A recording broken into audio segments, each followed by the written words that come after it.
Could the debt ceiling issues in Congress be the only thing that brings down this hot housing market?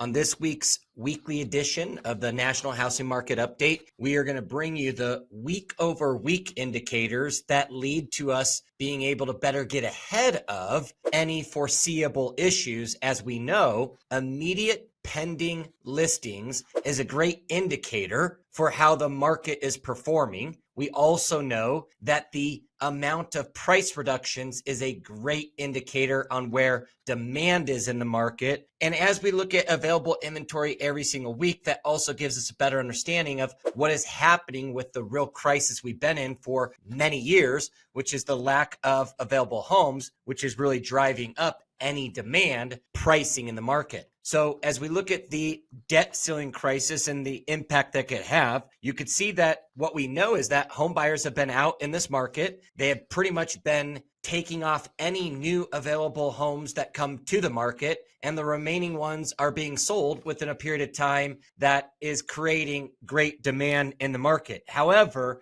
week over week, we're seeing rates slowly have some adjustments as there's some uncertainty or concern really around what is going to happen with this debt ceiling crisis that Congress is dealing with at the moment. So let's dive right into our first slide. Median home list price, as you can see, that is still at $450,000, which is pretty much the same year over year and very little to no change week over week. So the nice part with this, as you can see that red line kind of going back year over year now, we plateaued at this point of the year, and that's very typical in June or July for the median home price to peak and then start to decrease as we get into the later period of the year. And remember, these pricings have about a 90-day lag to them as homes continue to go under contract and the time that those new homes come to market to actually close.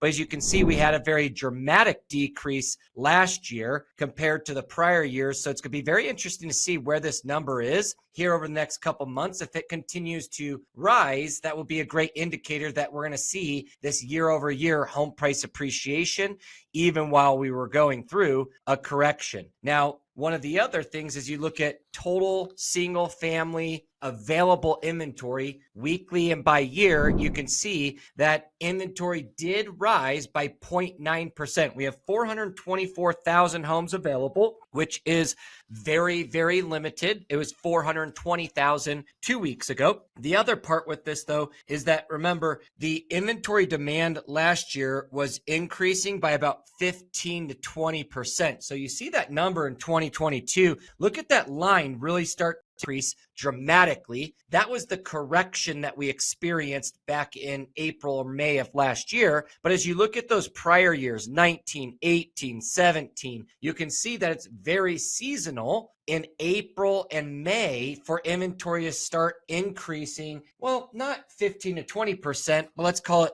a normal would be about 6 to 7%. So as we start looking at week over week inventory, we're not getting the available inventory that is sitting. So as long as demand remains, that is what is going to continue to lead to this hot housing market, not this scorching housing market like years prior, but a hot housing market is just a seller's market where homes come on market. There may be one or two homes that have multiple competition, and the other 80% ride the typical market, which is being able to get under contract with very few to no price reductions. Now, this is back to what we were talking about as a leading indicator, the total homes active listings versus homes under contract. So you can see there's 398,000 single family homes in contract. We're closing the gap with last year. And that is transactions, meaning how many people are participating in real estate. And this number was, if you look at, last year and then the beginning of this year,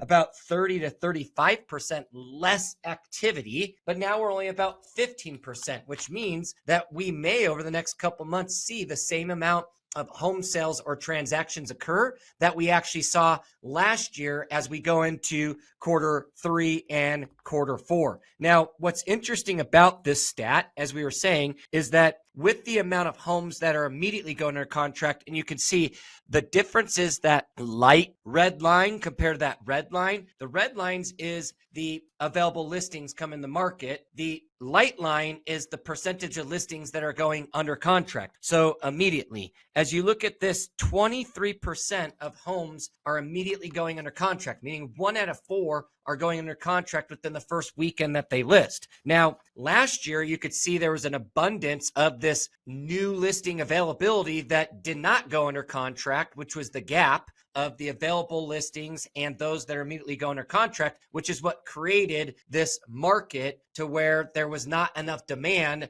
to get those homes under contract quick enough without seeing a price reduction. So, and that was the correction that brought down home prices for several months. But remember, at the start of this weekly update, we said we're about to see year over year home prices now grow again, which would be year over year appreciation. And that means we're through the correction. But just to give you context, okay, last year, only about 7% of these new listings were going under contract immediately. So this is the indicator, and each week I'll keep you updated on where we're at. And so 23% is a very healthy number for homes going immediately under contract. And that says we have a lot of demand for what is available on the market. Now, where else can we look at this is the median price of homes in contract. What you'll see here is that this is only 1.5% lower than where we were last year. So the total correction, if you're just taking it from a median price, and everybody's home is different. So obviously reach out if you want your annual equity review to see where your specific home is